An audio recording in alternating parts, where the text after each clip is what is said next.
रमज़ान का पाक महीना चल रहा है और ऐसे में हमारे मित्र हमें बहुत सारे ऐसे वीडियोस भेज रहे हैं जो इस रमज़ान के महीने में हर बार की तरह चार चांद लगा रहे हैं। रमज़ान के महीने का सबसे पहला वीडियो देखिए, किस प्रकार से इफ्तारी के दौरान लोग आपस में ही जूतम पैजार कर रहे हैं। ये वीडियो मेरठ का बताया जा रहा है।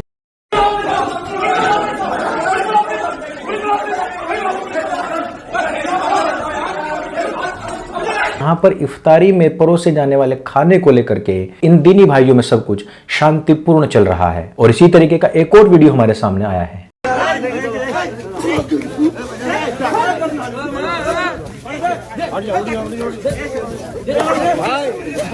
रमजान के दौरान खरीदारी भी बहुत तकड़ी होती है और ऐसे में महिलाएं भला कैसे पीछे रह सकती हैं। ये जो काला टेंट ये लाद करके चलती हैं, इसके 1001 फायदे गिनवाए जा सकते हैं और मैं कह रहा हूं कि इसके ऊपर एक किताब भी लिखी जा सकती है, बुर्का पहनने के 1001 फायदे।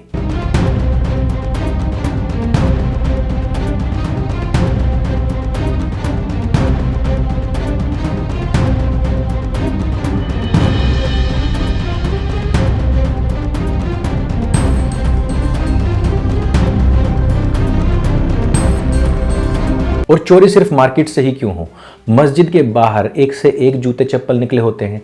कुछ मोमिनों ने इसका भी जुगाड़ निकाल लिया।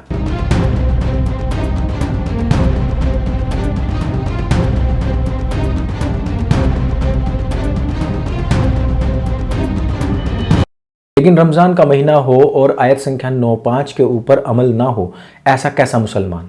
हिंदुस्तान के अंदर आए दिन हिंदुओं के ऊपर हमले होते हैं, लेकिन हिंदुओं की भावनाओं को आहत करने का भी कोई भी मौका ये जात नहीं छोड़ती। इसी महीने में भोपाल के अंदर एक और बड़ा लव जिहाद का सिंडिकेट का पर्दाफाश हुआ है, जिसमें कई सारी हिंदू लड़कियों को फंसाया गया है, खास तौर पर नौकरी के नाम पर झांसा दे करके।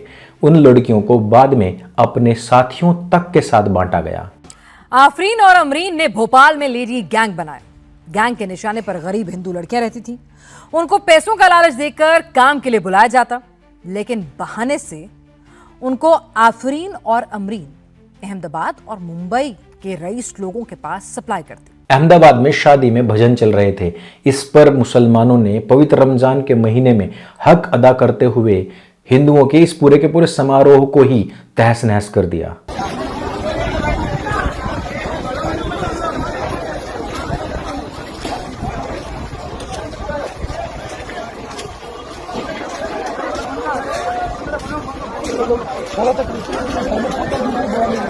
आजकल हिंदुओं की शादियां चल रही हैं और हिंदुओं को मुसलमान कारीगर के अलावा कोई मिलता ही नहीं, लेकिन वो मुसलमान कारीगर क्या करते हैं, इनकी रोटियों पर थूक देते हैं।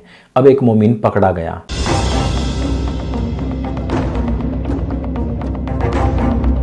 देखो, मुसलमानों की तो पूरी तैयारी है, लेकिन हिंदू में आजकल क्या चल रहा है। हिंदू में चल रहा है सवर्ण बनाम ओबीसी बनाम एससी बनाम एसटी। लेकिन समाजवादी पार्टी के नेता 2027 के लिए क्या एजेंडा बनाकर चल रहे हैं। वो जो कुछ लोग कह रहे हैं ना कि 2027 में हम योगी को सबक सिखाएंगे, वो जरा समाजवादी पार्टी का ये एजेंडा भी सुन लें। समाजवादी पार्टी की सरकार बनेगी तो सालों का पता नहीं चलेगा कहां चले गए। सच हुआ, अगर आरपी यादव विधायक बनते हैं, समाजवादी पार्टी की सरकार बनेगी तो सालों का पता नहीं चलेगा कहां चले गए। सच हुआ। यूपी को सवर्ण मुक्त बनाने वाली समाजवादी पार्टी अभी से धमकी देनी शुरू कर चुकी है। हिंदू 2027 की तैयारी किस रूप में करके बैठा हुआ है, ये मुझे आपको बताने की आवश्यकता नहीं। सोशल मीडिया पर हिंदू अपने आप ही बटा पड़ा हुआ है। दिल्ली के अंदर सोसाइटी के मंदिर में मूर्ति लगाने को लेकर के सोसाइटी में रहने वाले मुसलमानों ने हिंदुओं के ऊपर ही हमला कर दिया।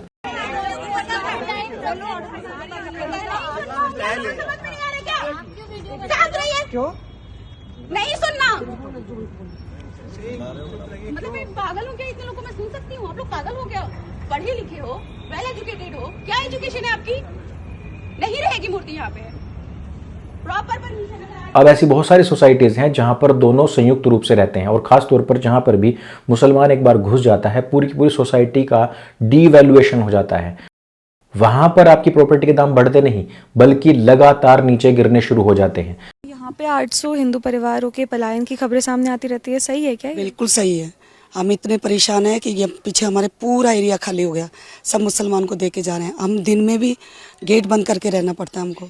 हमारी स्थिति क्यों पैदा हो रही है? स्थिति इसलिए कि इधर के साथ में मुंडन के लड़के जाते हैं तो बस गाड़ी को इस तरह से लेके जाते हैं कि हम डर जाते हैं, बाहर भी जल्दी से हम निकल नहीं पाते हैं। मेरे सामने भी इस प्रकार की बहुत सारी समस्याएं आती हैं जब लोग कहते हैं कि भाई साहब आप कुछ इस प्रकार का बसावत कीजिए जहां आसपास भी इस प्रकार से कोई जानवर ना रहता हो जो हम लोगों को परेशान करे। दोस्तों, मैं वीडियो के बीच में रोक करके आपको एक चीज बताना चाहता हूं। एक स्थान है मेरे पास में जिसके तकरीबन 7, 8, 10 किलोमीटर तक भी एक छोटी सी मस्जिद तक नहीं है। ये लोग वहां पर प्रॉपर्टी खरीदना तो छोड़ दीजिए, वहां पर सब्जी बेचने वाला, फल बेचने वाला भी अंदर नहीं घुस सकता है। और ये जगह दिल्ली के बहुत नजदीक में है और यहां पर कोई फ्लैट सिस्टम नहीं बनाया जाएगा और यहां पर जमीन सहित 4 BHK डुप्लेक्स बनाने की योजना बनाई जा रही है। लेकिन अभी मैं इसके बारे में बहुत ज्यादा कुछ डिस्क्लोज नहीं करूंगा। जो लोग मुझे जानते हैं या मेरे कॉन्टैक्ट्स को जानते हैं वो मुझसे संपर्क कर सकते हैं। लेकिन मैं आपको एक सलाह जरूर देना चाहूंगा, आप कहीं पर भी मकान खरीदिए, कहीं पर भी जाइए, उस सोसाइटी में खरीदने किराए पर रहने से पहले वहां के नियमों को चेक कीजिए। AOA से मिलिए, मैनेजर्स से मिलिए और पूछिए कि यहां पर मलेच्छों का कितना हस्तक्षेप है और यहां आप प्रॉपर्टी रीसेल करने से पहले इस बात की जांच करते हैं अथवा नहीं। अन्यथा अगर आपने आज की तारीख में 1 करोड़ की प्रॉपर्टी ली है और उस सोसाइटी में 2-4 भी मलेच्छ आ गए तो आपकी प्रॉपर्टी घट करके सिर्फ 50 लाख की रह जाएगी। कुछ ही दिनों में पूरी सोसाइटी हाईजैक कर ली जाएगी। इसी रमजान के महीने के दौरान जब हुड़दंग काटते हुए मुसलमानों को एक पत्रकार महिला कुछ सवाल करती है ना, तो उस महिला को भी इस प्रकार से गाली दे करके भगाया जाता है।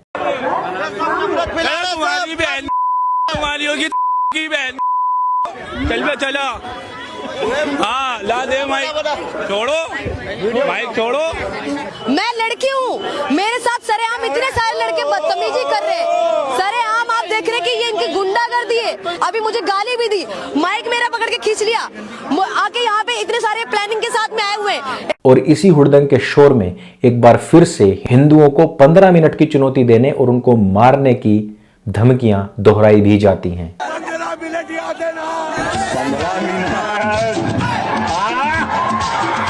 15 मिनट गाय को इस्लामिक टोपी पहना दी जाती है। मध्य प्रदेश के गुना में गाय को इस्लामिक टोपी पहनाने का वीडियो वायरल। वीडियो के साथ सेहरी के बाद मस्ती ऐसा कथित संदेश भी लिखा गया था। सड़कों को घेर कर नमाज पढ़ी जाती है। गाय का जानबूझकर रमजान के दौरान अपमान किया जाता है और गाय को करके उसका मांस सप्लाई किया जाता है। इस दौरान हेलमेट का इस्तेमाल तो छोड़ ही दीजिए, जहां तहां रेढ़ी लगा करके सड़कों पर भी अतिक्रमण किया जाता है और जब उस अतिक्रमण को हटवाने के लिए वहां पुलिस आती है तो उल्टे पुलिस को ही मार करके भगा दिया जाता है। झारखंड का ये वीडियो देखिए जहां पर हाथों में हथियार तलवारें लेकर के मुसलमानों ने एक पूरे के पूरे थाने को ही घेर लिया है।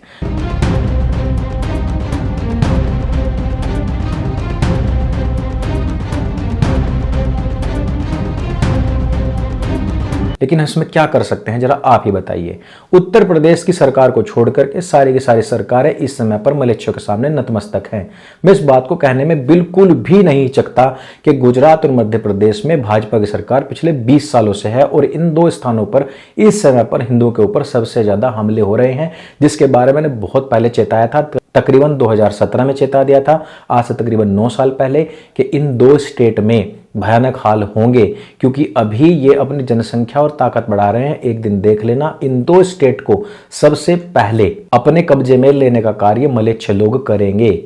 अर्चना सेंट जेवियर्स नाम की एक स्कूल में हिंदू बच्ची के हाथों से वहां की शिक्षिका ने हनुमान चालीसा को खींचकर फेंक दिया। हम क्या ही करें जब किरण रिजिजू जैसे लोग ही एक्सट्रीमिस्ट मुसलमानों के साथ में बैठ करके पॉडकास्ट कर रहे हैं और उनको मोहम्मद के जीवन के बारे में बता रहे हैं और उनको बता रहे हैं कि हमने मुसलमानों के वेलफेयर के लिए कितने बड़े बड़े काम किए हैं। और जहां प्रोफेट साहब को सबसे ज्यादा तकलीफें हुई, जहां उसको बचाया गया, वहां जा करके मैंने जो देखा तो मुझे लगा कि मैंने जिंदगी में कुछ अच्छा काम किया होगा तो मुझे यहाँ आने का मौका मिला। ये सारे के सारे सोशल मीडिया पर वायरल क्लिप्स दिखाने अत्यंत आवश्यक थे क्योंकि कुछ लोगों को लगता है कि भारत में सब कुछ चंगा सी, लेकिन स्थिति दिन प्रतिदिन भयावह होती जा रही है और सरकार कोई भी हो वो अपीजमेंट में लगी हुई है। इस वीडियो में सिर्फ इतना ही। अगर आपको ये वीडियो अच्छी लगती है, जानकारी से भरपूर लगती है, इसको प्लीज सबके साथ में शेयर अवश्य कीजिएगा और इस प्रकार के अन्य वीडियोस देखने के लिए हमारे चैनल को सब्सक्राइब भी जरूर कीजिएगा। मेरे संग बोली सत्य सनातन वैदिक धर्म की जय। जय हिंद, वंदे मातरम।